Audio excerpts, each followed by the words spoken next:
Everybody say Oki. Oki. Say Oki Matsi. Oki Matsi. Oki Matsi. Natakawa Sikyayawa. Natakawa Sikya Yawa. Oki Matsi Natakawa Sikya Yawa.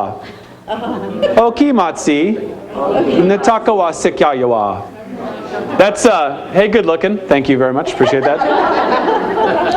I am Spirit Walker. Natakawa Sikyayawa is my Blackfeet Native American name. So I was ceremonially named by Chief Earl of the Blackfeet Nation in Montana. Here's why I'm telling you that. Spiritually, that moment was second only to my wedding day. And I mean that. It's a long story. If we catch a beer later, I'll tell you all about it. It's a great story. But I wanted you to know that because what we're about to talk about is a cultural conversation. It's a cultural conversation. How many people have heard the term multicultural ministry? This is the term, right? And most of the time, not always, most of the time that term is addressed towards our incredible Hispanic and Latino populations. Not always. Sometimes it's certainly Malaysian and Polynesian and all these Asian, all these different populations, okay, in the church. I bet you weren't expecting that, okay? So this is about clustered ministry, combined multi-parish ministry. But I'm going to tell you something, and I hope it sticks. The language is extremely similar to multicultural ministry awareness. Because what you're being asked to do is to recognize communities coming together. Do you see where I'm going with that? So the multicultural quote-unquote dilemma, call it whatever you will, we call it a dilemma, that's not a really good title, but it is what it is.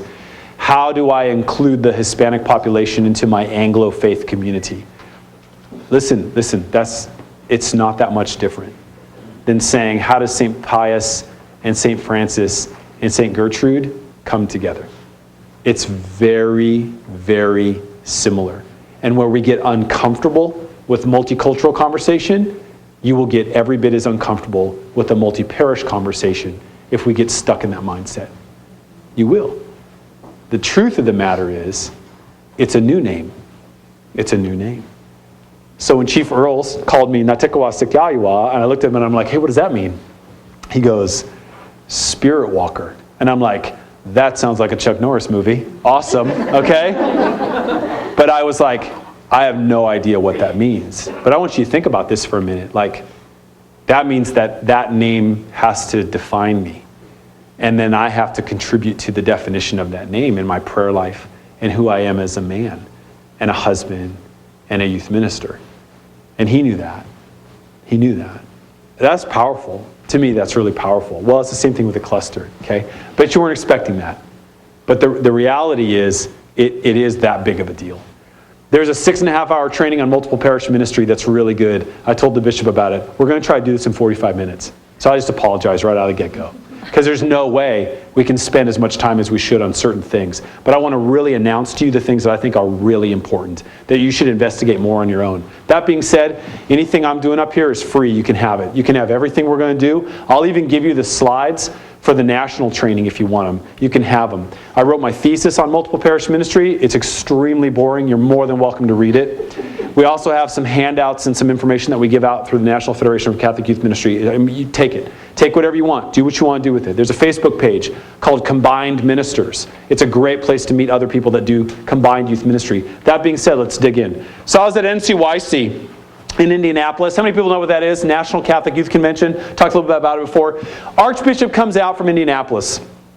Big, stately man, right? Tobin. Big, stately dude, right? Huge guy. And he has kind of a scowl on his face. So he's kind of like, dun, dun, dun, dun, dun, dun. I know, reconciliation. Okay, all right. And he's going, and everybody's like, whoa, that's a big guy.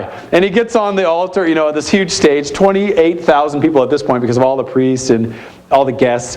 And he just kind of says, welcome, and everybody's like, what's this going to be like? Does he understand that this is like a lot of teenagers? Like, is he going to really speak to them? And he just starts laughing. He's like, ho, ho, ho, ho, ho. Everybody's like, oh, what did we do wrong, And he goes, welcome to the community of communities, right? He says, I think this is the national church, and everybody starts screaming and they all have their own colors and they're all yelling. And I'm there and I'm looking around and I'm like, this is the most complex multi-parish ministry we will ever have in the history of time, I could not get everyone in this room to agree on one color of t-shirt, let alone, it was just crazy. I was tracking with what he was describing as a church of churches. And I thought, that's a brilliant terminology. This topic is so difficult to garner in language. So when I say multi-parish ministry, what am I talking about? Am I talking about 3 faith communities that decided to pool their resources to systematically serve adolescents only? Am I talking about a mandate from a bishop that said to those 4 communities, you will now cluster, there will be one pastor, there will be one parish council, figure it out? In Camden, New Jersey, people showed up for Mass at their church and it was deadbolted with directions to the church that they would now be asked to go to. In Grand Rapids, Michigan diocese, all parishes are clustered, both financially and through pastoral care in ministries. In Saginaw, Michigan, the bishop has mandated clusters, but has entered into a 2-year dialogue of what that will look like, what positions will be kept, and what will be lost. So are those all the same? That's crazy. That's good. Bishop and I were talking about this morning. I'm like, hey, there's a lot of ways to do this thing, so let's just kind of start narrowing it down. I worked for 9 parish communities in a 200-mile radius, did a lot of driving, killed a lot of deer, okay? You think every one of those 9 was the same? Oh, the thing I did for St. Richard's, that's the same thing for Immaculate Conception. We'll just do it again. Really? No. So with that conversation comes a ton of questions. But that term is really good. It's a community of communities. Think about all that stuff we talked about this morning about young people and how they resonate with community. So you don't lose the first when you talk about the second. Let me say that again. You don't lose the first when you talk about the second. You pronounce both. The community within the community. And that's where we stumble and fail. And that's what we're going to talk about a little bit. Here's his line. I think it's safe to say that tonight we form the national parish of the United States of America. Here he is. Right there. The national parish. How many people right now are working in a multiple parish environment? Okay. Are they all the same, you think? No. But it's the same diocese. Doesn't matter. Doesn't matter. Yeah, personality. That's right. God bless the church, right? Okay. So here's what we're going to do. We'll talk about kind of the current status. We'll map out kind of the direction that it's kind of going, some of the tools that we need, and then the elements themselves are basically just things that we found in the country that when they're present in a multi-parish ministry, they lead to success. They are not best practices. They are just effective practices. I'm not going to tell you this is the best, but I'm going to tell you this does work. It does work. Okay? Any questions about that? Here's the CARA data. This is the most recent data that we have regarding the multi-parish ministry conversation. More than 1 in 4 parishes in the country, 27%, are utilizing multiple parish ministry where they're clustered or linked. 1 in 4. That is a reality that our beloved bishops are talking about. Not only the mandates that they will do in their diocese, but the current infrastructure and how it changes the way we approach pastoral care. And I'm not just talking about adolescents. I'm just talking about pastoral care, period. Okay? 1 in 4 is the national average. And a third are developed fairly recently, like post 04. That's like a new thing. So is there a book on how to do this? No. Nope. We're writing it. Literally, us right now. Like our dialogue is changing the landscape. Literally. That's kind of an amazing thing in the American church. Okay? After 2004, okay, parishes are most likely to share preparation for specific sacraments. Confirmation, marriage prep, baptismal prep. And the other piece to that that's kind of amazing is finances. Financial sharing. So 5 parish communities will share like a CFO type person or a financial council representative of the multiple parish communities. So when you mix church and money, how does that usually go? Pretty good, right? It's really smooth, right, Father? It's no big deal. It's easy. It's like donuts, coffee, cash, right? Easy, right? No. And yet that's one of the meeting points, one of the drawing points. And if you are a multiple parish minister, that you have been hired by a cluster, how's that financial conversation go for you? How's that going? It is difficult, it is sensitive, and it is sometimes socially disruptive. Because when I put money in the kitty, I automatically have a detailed expectation for what I want to see happen. Does that make sense? Money changes moods, and you know I'm right. It's not just, hey, it'd be great if we did this. Let's do it. You're handsome. You do it. That's different than I'm putting in 10 grand, you're putting in 10 grand, you're putting in 10 grand, and we're going to do this thing. My expectations are through the ceiling now because I attach cash to it. And it's inherent within the conversation about multi-parish ministries, isn't it? It's always got a cash piece that goes with it. Here's some more CARA data. The annual, this is hilarious, the annual operating revenue, according to CARA's study, 2011, nationally for parishes is $695,291. Everyone's parish, right? That's your annual income? Over $500,000? No. But there are parishes that are well beyond that and parishes that are well below it. So the national average for most parishes. Multicultural parishes, what they're going to say would be parishes more inclusive of more cultures, which generally are associated with larger faith communities. That number is quite a bit higher. But let's go all the way over here. Multiple parish ministries, or parishes that are participating in clusters, are literally half the median. Half. So generally, with clustered ministries comes way less cash. I want you to think about that for a minute and the impacts of that. We talked about it earlier today. What are some of the challenges of youth ministry? And James brought that up. He said, my position is not articulated and it's not well funded, and yet I'm responsible for parish X, Y, and Z. That's totally typical. That's the stats prove it. It's like, oh, there's more parishes and less money. And we want to do more ministry, but we don't have any way to financially subsidize it. That's challenging. That's really challenging, okay? So, 67% of multi-parish ministries offer youth ministry. 67%. Nationally, parishes that offer youth ministry is 76%. It's almost exactly 10% more. 10% more. So rather than a C+, multi-parish ministries, we have a D+, in terms of how we're serving young people. That surprised me. It surprised me a little bit. A lot of times, multi-parish ministries rally around serving young people. It's like, well, we just can't afford a youth minister, so let's get together and cluster our resources and make sure that we're serving young people better. A lot of times. But a lot of times, they're not. A lot of times, it's the only way they're going to keep their doors open, is by minimizing staff and maximizing efforts. Okay? Do more with less. The evil mantra of church. Okay? Do more with less. That's a challenging mantra. Okay? All right? So why? Why is this way? Okay? There's a lot that goes into this. A lot. How many people have ever heard of the term mapping our vision? For example, like we want to lay out a roadmap for the direction we want to go. Right? Have you heard that term before? Bob McCarty, Executive Director of the National Federation for Catholic Youth Ministry, he loves that term. He's like, it's not, it's new young people, but really all we need is a new map. Well, here's the thing. When it comes to multiple parish ministries, what we think of as the map for how to do that, and we use that imagery, we're basically becoming slaves to a lot of things. We're saying, okay, we're assuming the same mode of transportation. We're assuming a similar enough landscape that having a compass, okay, will direct us in a similar way. Right? We think to ourselves, here would be a way to put it. Well, I was a youth minister in a parish for 10 years, and now I'm a multi-parish minister. I'm just going to do what I did before, but do more of it. And that would be like our approach. Just a new map. Here's the thing. That doesn't work. Okay, I'll just be really blunt with you. And let me tell you why.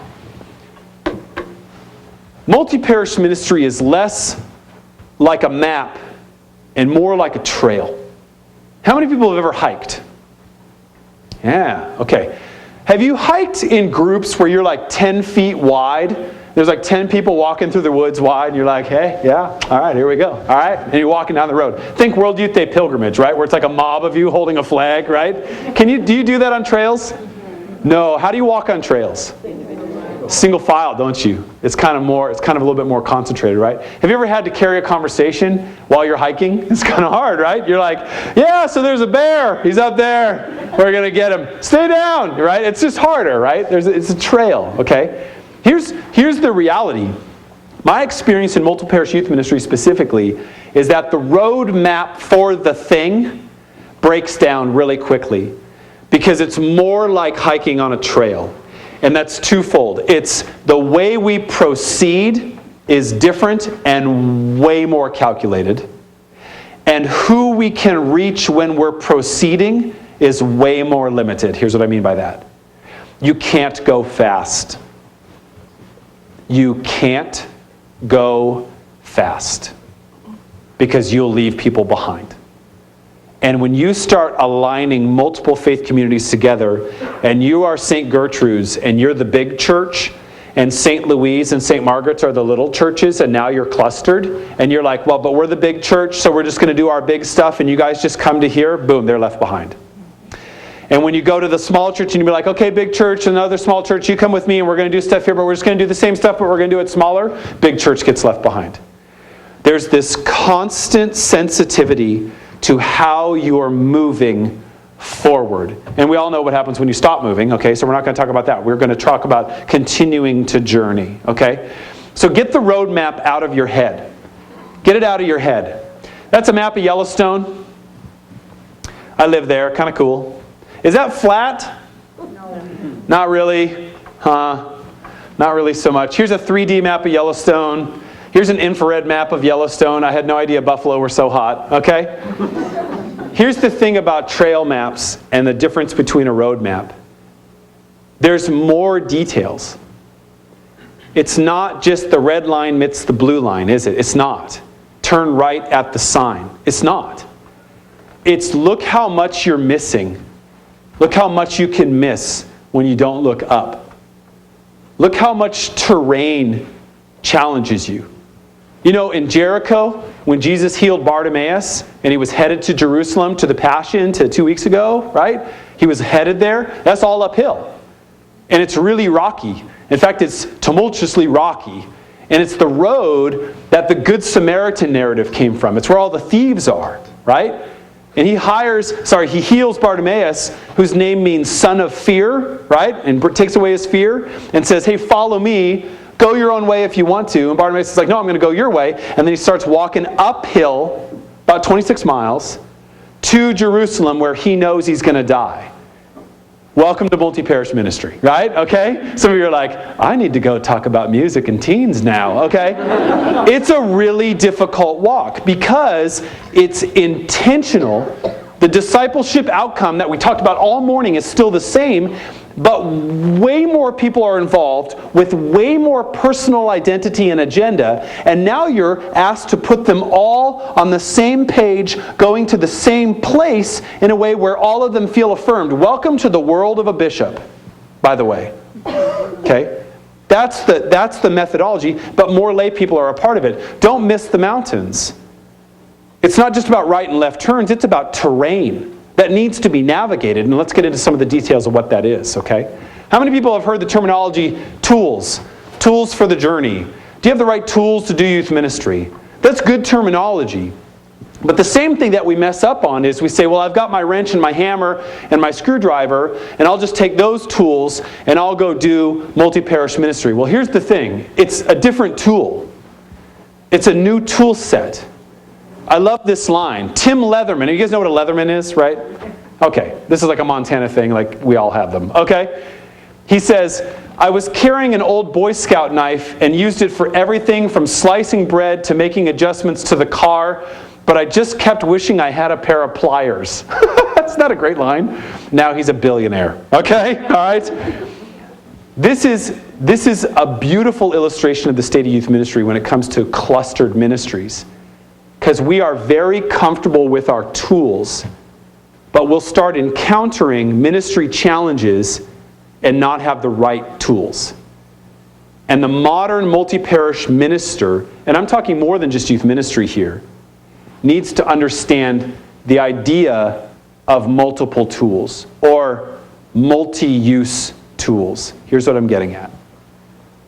If I'm a parish youth minister at St. Mark's, and my ministry is now extended to St. Louis and St. Tim's, and my St. Mark's kids are very white, suburban, and my St. Tim's kids are more urban white, okay? And my St. Louis kids over here are ethnically diverse or whatever. And I think that by gathering all three of them together in one facility on Wednesday nights will bolster my numbers and therefore be successful in youth ministry, and that that's the best method for doing multi-parish ministry, I'm going to be mistaken. And if I think that the leadership methods that I develop for the 5 kids that are on my core team here are the same methods that are going to work here and the same methods that are going to work here, I'm greatly mistaken. Translate this language to a pastor. The way I preach and to whom I preach here is the same as it is here and the same as it is here. I'm mistaken, aren't I? Because it is different. It's a different congregation. This congregation might have all been unemployed because the plant shut down because that's the part of town they live in. And this congregation might have all become employed because a software company moved next door, and this congregation is inherently wealthy anyway. I'm going to have a problem. I'm going to have a problem. But my responsibilities now are all 3, all the time, every week. Do you see the difference? It's not just a hammer and a wrench. It's equipping myself to make sure that the message and the methodology for ministering is more simple and more intentional. Well, thank God for church, right? Church has universal language. Church has things like a Bible and Jesus Christ and words like discipleship. And what happens is, where the big programmatic teen mass church over here was seeing success, although their numbers have dwindled, and they think that they can kindle that same method programming over here, and it fails, but they pour all their resources into it thinking, well, this used to work, this used to work, this used to work. They're not multi-tool. They're one-tooled. It's not about super-duper teen mass anymore. It's about meeting young people where they're at, recognizing their needs, and adjusting ministry to their hearts. Is the message different? Not necessarily. Is the methodology different? Every time. Every time. This group are all available in the morning on Tuesdays for Bible study. That's what they really want to do. And this group really responds well to justice and service projects.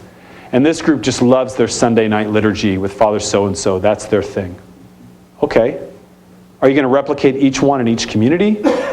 Or are you going to make your ministry all about invitation, invitation, invitation? Are you going to continue to serve the parish identity of the 3 communities, but let them all become part of your ministry? Because guess what? That's more work. A lot more work. But it's also real. The tendency for us is to dilute it. It's to say we have to find the one thing that works for everyone. I am telling you right now, that does not exist. It does not exist. Our beloved bishop does not look at one parish community and try to fix it and then think that they have a template to go around to other parish communities, because our bishops are not dumb, okay? And that's a dumb solution. It doesn't work. So we don't do this well, laity. We don't do it well. We don't gauge the different expectations of different communities and make sure that our ministry serves them well. We don't do that well. Those things take time. Well, guess what? Success in multi-parish ministry takes time. Youth ministers that are in the room, you know I'm right when I say, if you're brand new at your job, I am telling you, you probably won't have a keen sense of what you're doing for about 3 years. It takes about 3 years, and in that 3rd year, you kind of go, oh, it's the food famine thing. I know how to do that. There's the food famine notebook. I'm going to do that, and it's going to go better because I know how to do that. Okay. Youth ministers are like, that's correct. Okay. In multi-parish ministry, easily 5 years. Because you are rekindling or kindling a relationship for the first time with multiple faith communities, to even get there to be the fellowship buy-in that we talked about this morning, to be comfortable to even nourish a community that both affirms their individual parish identity and plants the seeds for and nourishes a multi-parish identity. That doesn't happen after a potluck. Potlucks are good, but it doesn't happen after one. It happens after 21. It happens after multiple opportunities for parish communities to become familiar with a collective ministry. And I'm telling you, where we fail is where we rush it. is where we rush it. I am telling you out of the gates. It's just different. It's not get on the bus with me and my agenda. It's let's go for a walk in the woods together. Do you see the difference between those two things? This is a controlled environment, although if you're a bus driver, you might beg to differ, okay? This is a controlled environment. This is not a controlled environment. You're not controlling the community. You're walking Road to Emmaus with them on the journey. And that's very different when we work for multiple bosses. Let's keep talking about it. Here's some features. And I'm going to spend some time on this one. In a multiple parish ministry, have you sat down and said to Father A, B, C, and D, Father, what do you want this to be? What do you want this ministry to be? Let's just use youth ministry as an example. So we have a youth ministry now. It's a multi-parish youth ministry. It's 4 parishes. Father, what do you want it to accomplish? Well, I want their office to be at St. Al's, and I want the bills to be paid. No. What do you want it to be? Do we look at youth as a problem to be solved? Is that your vision? Because that's a bad one, okay? Or do we look at it as, I want the hearts of young people to grow, to know their Lord, to become participants in parish life, and to evangelize their peers. Okay, we can work on that. We can do that. Did you actually articulate the vision of the ministry? Or did you just react? Well, now we're all together and we used to do the Mardi Gras, so do the Mardi Gras because Pius and Tim's does that one, and then St. Al's, they don't do a Mardi Gras, but we'll invite them and then it'll be a multi-parish thing. No. What's the vision of the newly defined ministry? What is it?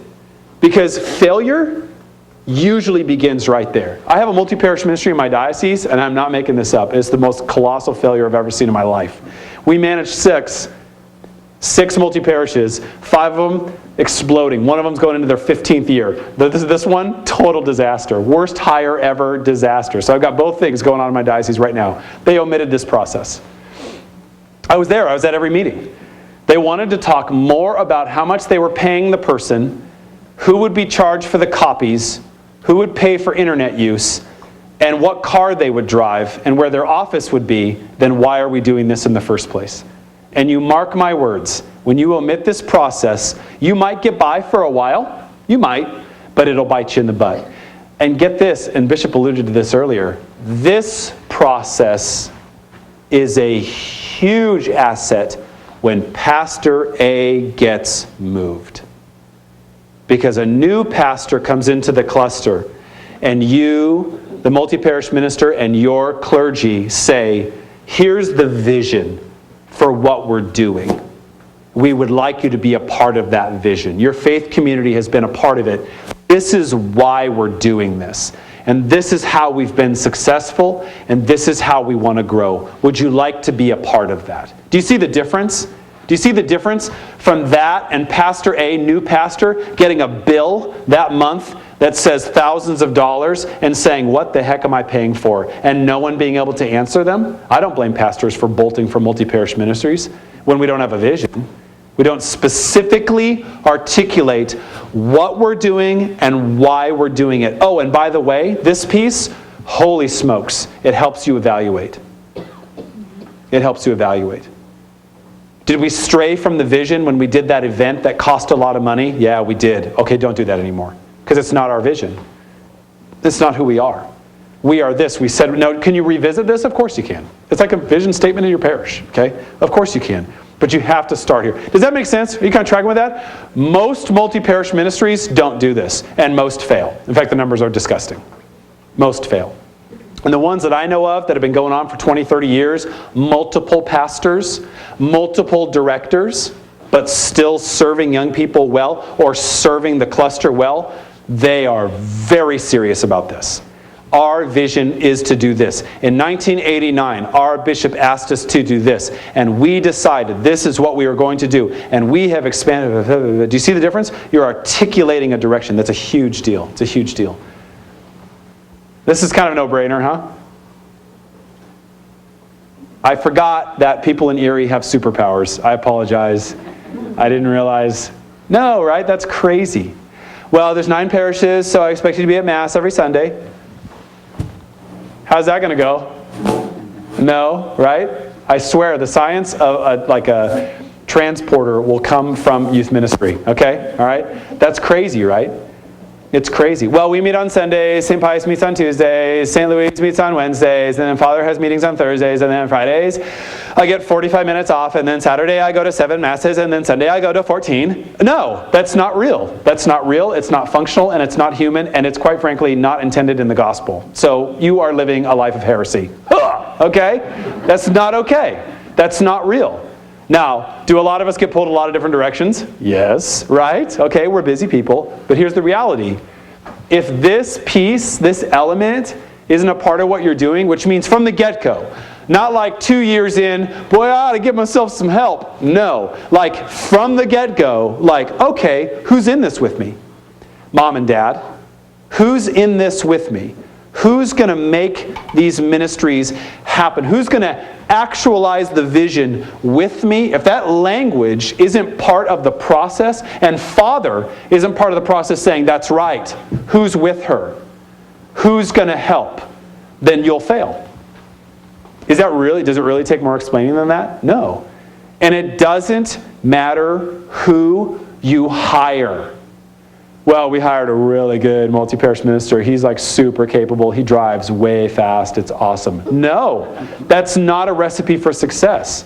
From the get-go, was there a sense of team and leadership empowerment? And this also includes youth leadership empowerment.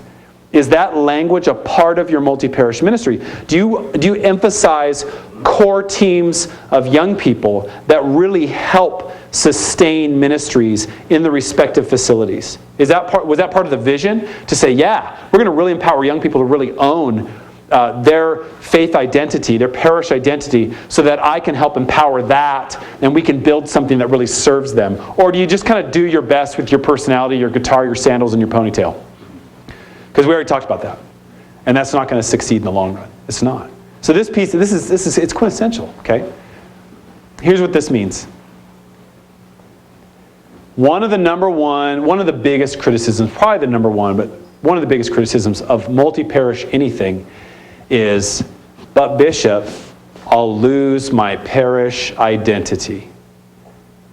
So St. Tom's and St. Andrews and St. Louise get together, and St. Tom's and St. Andrews and St. Louise don't really matter anymore to the kids. They just participate in the thing, and they're not really proud of where they came from. They're not really tracking with this idea of parish life. My experience has been the exact opposite. It's actually been the exact opposite of that. When parishes cluster, okay, when like multiple parishes come together, you have now actually given young people a reason to have a parish identity. So when your ministry names that, and you say, hey, St. Tim's kids are here. This is great. St. Tim's, would you guys lead opening prayer? That'd be fantastic. Hey, where are my St. Andrews kids? St. Andrews kids, hey, we've got some tasks to do. I want you guys to specifically help us do that. All of a sudden, these parish communities have an identity. They actually are relating their ministry experience to where they came from and where they return. And I'll throw a little bit of a sewer can on the table. It's why I actually really discourage blended youth ministry, like weekly youth ministry in clusters that blends all the parishes together. I actually really discourage that. Well, it's conducive because we're all a mile apart, so we'll have one youth group. We'll all meet on Wednesdays. Remember youth group? We talked about that earlier today. We'll have one, and we'll all just come there, and that'll be our new youth ministry. And look, our numbers are bigger because we're all shared, and blah, blah, blah, blah, blah, blah. That's a failure. That's a failure. That's like pancakes and bourbon are really good together when you put them in a blender. That's stupid. Or if you think that's good, you're weird, okay? Like, certain things should be separated, okay? The Lord is like, did you just call my parish bourbon? Okay, all right. The thing is, your work as a multi-parish minister is direct service to faith communities. Some are small, some are big. You still need to make sure you maintain that service to those communities and acknowledge them as a community. And I'm thinking of things like Christmas and Easter. This is their parish. It has value, right? The smells and bells are different, okay? And honor that with your presence, by being present to that community. Gather young people well. Gather them together. That's not a bad thing. But blending parish identity into a thing, that's not an inclusive structure. It's not. An inclusive structure is this community of communities has value because of its communities. Because of its communities. So I want to place an emphasis on those things. Those are good things. Look at, you're from St. Al's. That's incredible. We are less as a cluster if St. Al's isn't here. So I want to honor St. Al's. I want to honor what that thing is. Teen Mass is a hot topic here. This is a huge deal. People are like, oh, but we do the teen liturgy at St. Mark's, and all the kids come, and it's our clustered liturgy. Okay, first of all, well, be careful. Just saying. Teen Mass is a bad idea. Every Mass is a teen Mass. Every Mass is a middle-aged woman Mass. Every Mass is a pregnant girl Mass. It's a fourth grader's Mass, okay? When we say to teens, this is your Mass, but the other one, that's for the old people, that's one-eared Mickey, is all that is. You're just basically putting an emphasis on one-eared Mickey. It's really good to have youth involved in liturgy, right? Yes, yes, yes. I have a great story about that. I'll tell you later, okay? It's not necessarily great to associate a generation with liturgy. You're putting a lot of pressure on liturgy. A lot of pressure on liturgy. That's like not needed, okay? Should we do masses with young people in a cluster? Great idea. Learning masses, right? You guys done these before, where the pastor is totally peaceful with the fact that he's going to stop during Mass and explain certain things? That's a really cool idea. Young people really respond well to that. But are you going to do that every month and that's going to become your thing? I don't know how I feel about that. Should we be drawing young people to liturgy all the time? Duh, right? Okay. But is that liturgy your youth ministry? Careful, careful. Ministry to young people is more than just the liturgical encounter, right? Her deepest identity is to evangelize, remember? So we need to make sure that our ministries are more than just a Mass experience. Inclusive structures means that parish identity is honored, and that when you gather together, you have an identity that is separate than just parish identity, and that is hard. But where it's not present, it's a blender. It's a blender, okay? All right. All youth ministers are known for being extremely organized, right? Always paying their bills on time and dressing well for work. Correct? All right, let's move on. It's not true, isn't it? We have horrible stereotypes, don't we? But here's the thing. When you don't ask the hard questions, you get hard answers at the most inappropriate times. You just do. And I got to tell you, you got to ask hard questions. You need to calendar. You need to have a sense of finances. And you need to have those bold, open-ended conversations with your administrators, or you're going to have a problem. I've known too many youth ministers, multi-parish youth ministers, that operate without a budget.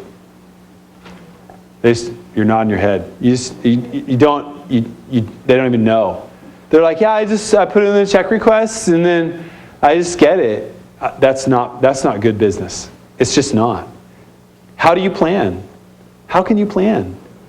How do you know where to be contacted if you don't have an office? Who's answering the phone when you're not there? What do you have access to for business machines to be an effective communicator? Are you asking those questions? And are your pastors asking those questions also and saying, how can we support you to do this well? Well, I work for 5 different parishes, so I'm going to have an office in 5 different churches, and Monday is St. Al's, and Tuesday is St. Teresa's. That is a stupid idea. That is not a functional idea. And here's what happens. Pastors sometimes support that because they're like, hey, I'm paying for you. I need to see you. That is a huge criticism of multi-parish ministry. We need to be a little bit more real than that. We need to be a little bit more real than that. If it's a multi-parish ministry, everything I do is in service to the multi-parish ministry at all times. And to be inaccessible to the masses is a mistake. So I'm constantly at a different facility. I have no routine. How effective am I going to be? Am I going to be really organized? That's not true. That has not been my experience with multi-parish ministry. So asking those questions, and the first one especially, how much is too much? Well, I have a time card, and I punch into the thing when I'm there, and then I punch out so that they know that they got their money's worth. Careful, okay? It's a salary exempt position. Any multi-parish ministry, no matter what the ministry, is a salary exempt position. Because how are you going to gauge that? How can you gauge that? It's not functional, okay? Stand up. Everybody stand up.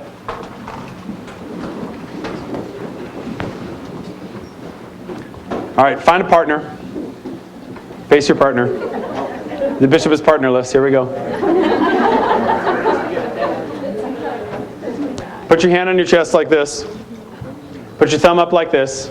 Don't say anything, just think to yourself, yes, absolutely, absolutely, yes. Put your thumb down like this. Don't say anything, just think, no, that's ridiculous. Okay, stand back to back with your partner. I'm going to ask you a question, and you're going to answer as if you're answering for your partner. So if I said something like, my partner likes to pick their nose and eat it, you'd be like, yes, my partner is a booger-eating freak, which would be hilarious over here, okay? All right? Or no, that's disgusting. Okay, all right. You ready? My partner has tripped and fallen while doing nothing but walking. I know, this is hard. It's hard. Ready? Thumb up or thumb down. Ready? Ask him. Now ask him. Turn around and ask him.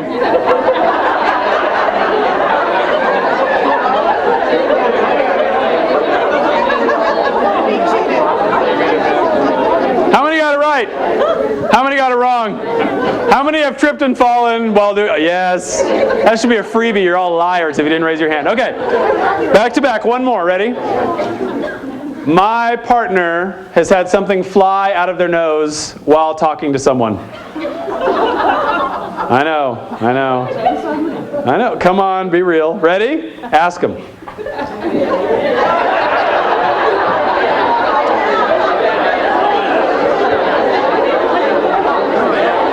How many have done it? How many have done it? How many had it happen and then it landed on them and they didn't say anything? They were just like, oh, see you later.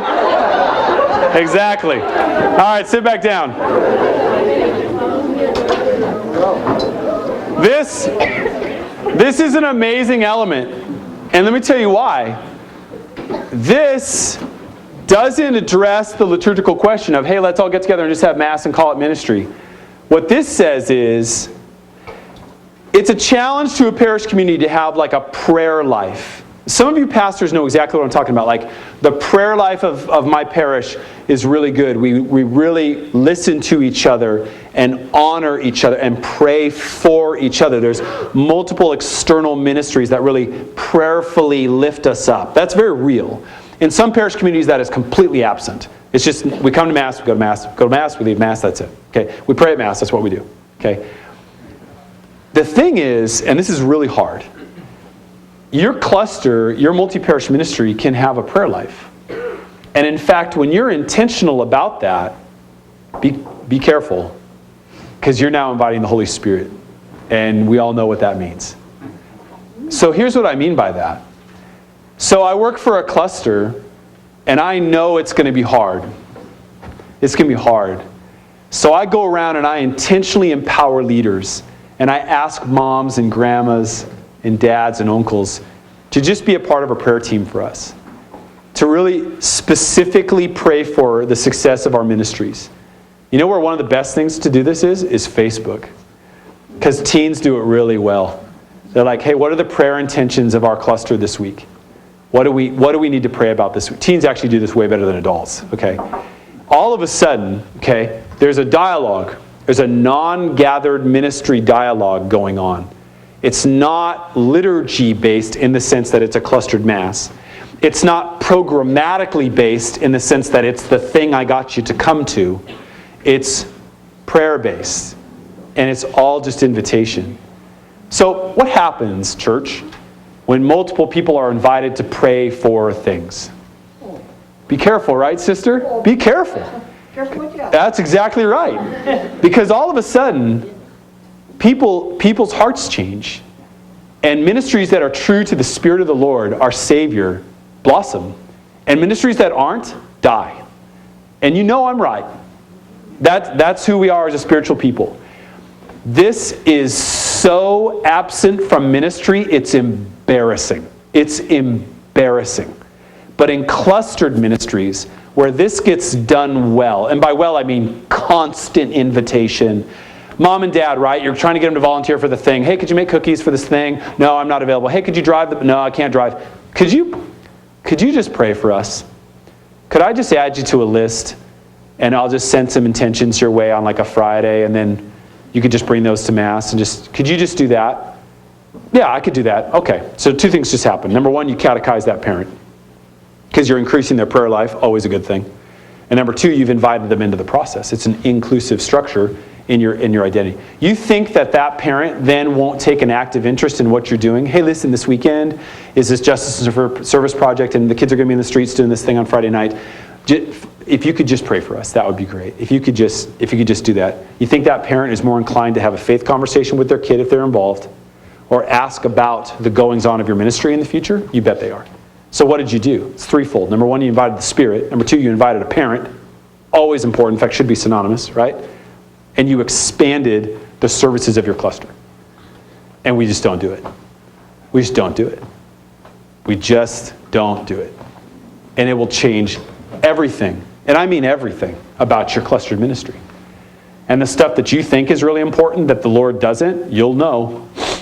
You'll know right away. You'll start to realize a very clear, articulate vision for success in your ministry. And you'll start to change the relationships that your young people have with their families regarding the cluster, and never ever sell that short, right? That's a huge deal, okay? Pretty self-explanatory. We already talked about this. I don't want to spend a lot of time on it. You need to gather well, right? Church, we talked about this morning. You need to gather well. And in multi-parish ministries, this might actually be one of the greatest gifts that the clustered reality can give the church, is that the reality when it comes to gathering well is that we can do that better together. In fact, it's almost impossible to not do it better together. When we gather together, we're better at church. We just are. So 3 faith communities clustered together, doing a thing together, a dynamic event together. We already talked about that this morning and all of what that is. They'll do that better than the St. Tim's men's retreat every single year. Because all of a sudden we've diversified the charisms of those kids and said we're better together. Okay? So this piece it's necessary. It's absolutely necessary in any clustered response. The same thing can be said for adults. Adult formation in a cluster where you do dynamic, periodic gatherings will change the identity of faith communities. This is kind of the success of Curcio and Acts over the years. Acts, although is more specifically for parishes, although it's broadened itself in the last decade, is kind of saying, hey, adults, we come from different faith communities and we return to different faith communities, but we're better together. Okay? It's just so good. The challenge to this, I just want to be really specific, is that you have to be central to the vision. Don't just do the thing because you've always done the thing. Do the thing because the vision of your ministry said, that's our thing. It's Christ-centered, and it makes us better together. Does that make sense? See the difference? I had a group, they did a cupcake wars. This is like a big thing. They all make cupcakes and they throw them at each other. Weird. Anyway, it was really popular. Like, really popular. Like, hundreds of kids in a gymnasium popular. They all did this cupcake thing, and then they had a cupcake fight. And, parents hated it. But kids loved it, right? So the youth minister is like, but the kids love it, we gotta do it, right? Okay, so this pastor comes in, and he's like, hey, let's talk about food. And he does this whole, justice and service presentation to these kids about food. And he's like, here's the thing about food and how we waste it. Let's talk about our appetites. Oh my gosh. So the next year comes around, who's the biggest advocate for the cupcake wars? No, the youth minister. The youth minister's like, but they love it, Father, we gotta do it. Half the group showed up. Because the kids were like, yeah, I don't really want to do that anymore. Because why are we doing that? Right? I mean, honestly, how often do we not ask that question? Where we're 25 years into the thing, right? It's the turkey chase where Father releases a turkey in the church and we all chase it, but it was really fun in the 70s, so I guess we'll keep doing it. Okay. There's a reason why clown ministry doesn't exist anymore. Because it's weird, okay? Okay? Because the Lord is like, no more clowns. None, okay? You have to ask yourself, why are we doing this thing, right? Some of you live in this world, right? Tradition, right? And some of you are just like, no more, okay? I love youth ministers that just stand on their own feet and are like, we're not going to do that anymore because it doesn't serve this generation of kids. Search had this problem. Search had a generation of parents that came out of the 70s and 80s with a transformative experience of that particular charism and said, we have to do this way for our kids, or they won't know Jesus. Okay, that's terrible theology, first of all. But second of all, it's an agenda that's coming from mom and dad. Whereas Good Youth Ministry says, wow, there are elements of that are super good. And now we need to take those pieces and make sure that they fit with this generation of young people, and let's do that really well. No, it has to be. No, it doesn't have to be anything. It has to be about Christ, and we're going to do that well here. It takes a brave youth minister to do that, because we cling to our volunteers, and sometimes we cling to their agendas. Okay, I'm almost done here. I could spend the rest of the day on this, but I just want to say this. When you don't do this well, you're going to fail. Every time there's a multi-parish ministry, every time there's a cluster, what is inherent to that experience? Change. Do we like change? Are we good with that? No. You know what's funny about that is we change all the time.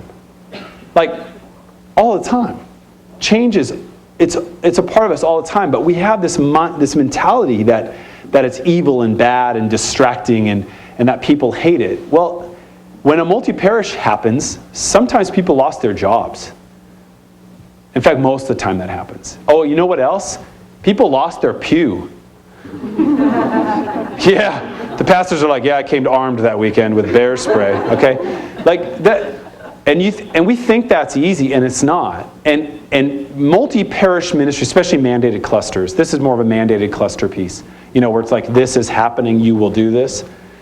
When you don't respect and listen to the stories of and honor the testament of communities, there's scar tissue that will be raw and open in your ministry. And the more you ignore it, the longer the wound will stay open.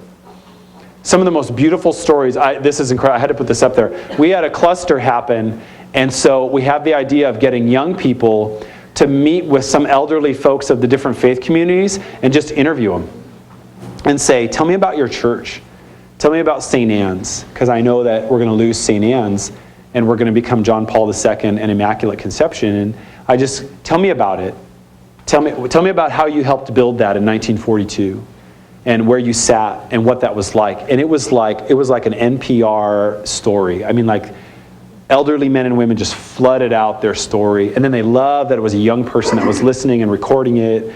And then the young people, who do you think became their biggest advocates, right? The youth are like, hey, that's Mildred. She paid for those Stations of the Cross. They are going to be in the youth room, or I will kick you in the face, you know? And Mildred's over there going, you know? All of a sudden, advocacy and solidarity is happening, and all you did was get out of the way and let people tell their story. And the other part about change management, I'm running out of time, but the other part about change management is you need to recognize, I didn't put it up there, I should have, but there is always going to be an early minority, right? And then there's going to be kind of a later majority. And then there's always going to be the doubter. And here, church, we give up the good in pursuit of the perfect. And that is stupid. Because there will always be people who believe in your vision. And then there'll be people who buy into the vision eventually with good listening and good nourishment. But listen, there will always be people who can't stand the sight of your face, okay? Like, that will always be. Christ addresses that. It will always be there. And we ignore the early majority and the early minority and the late majority and the late minority. We ignore them, and we're just like, I just wish you liked me. And we just sacrifice all this good stuff. Church, I love pastors. I love pastors who have the guy in their parish who critiques their homily every week. And the pastor is just like, this guy is an idiot. I love that. I love that they can look at him and be like, what do you got for me, Paul? You know, he's like, well, Father, I would have said, that's good, Paul. You know what? You might be right, Paul. See you later. I got to go tend to the other 700 people in the congregation, you know? That's real. That's real. So how you manage that is a big deal. Last one. This should go without saying, but we're going to say it anyway. How do we communicate in church? Parish bulletins, right? Because they're the most effective means possible of getting the word to everybody. Okay, stop it. Knock it off. Is the bulletin good? Yes, yes. It serves 4 people. That is good. Those 4 need it. They need it. You need to remember that communication in a cluster is over communication. So that means everything you do is like no less than 7 different things. Are you really communicating? And I don't just mean, well, I put the poster up on the kiosk. I mean, are you really communicating? It becomes way more fragile because Pastor A, if he's out of the loop and the other pastors are in it, I can tell you right now, that's trouble. That's trouble. It's always over communication. Always over communication. Okay, I'm going to finish with this picture. This is a map of how wind blows through the United States on average per year. Look at all the hot air coming out of Texas. No, I'm just kidding. No, I'm not. I'm actually serious. No. Listen, I love this. And James and I were just talking about this. This is a charismatic image for me. Because I look at it and I go, I love that in different parts of the country, the Spirit moves differently. I love that imagery. Isn't that awesome, church? That is an awesome gift. So the way that a cluster is going to function in the Diocese of Erie is going to be very different than the way it functions in the Diocese of Helena. But what's true about it? The Spirit's present, right? Christ is present, right? He's at the center. So those elements, those 8 elements we just went through, they need to be present in your way, okay? In a Christocentric way, so that you can keep your cluster together, so you can communicate well, okay?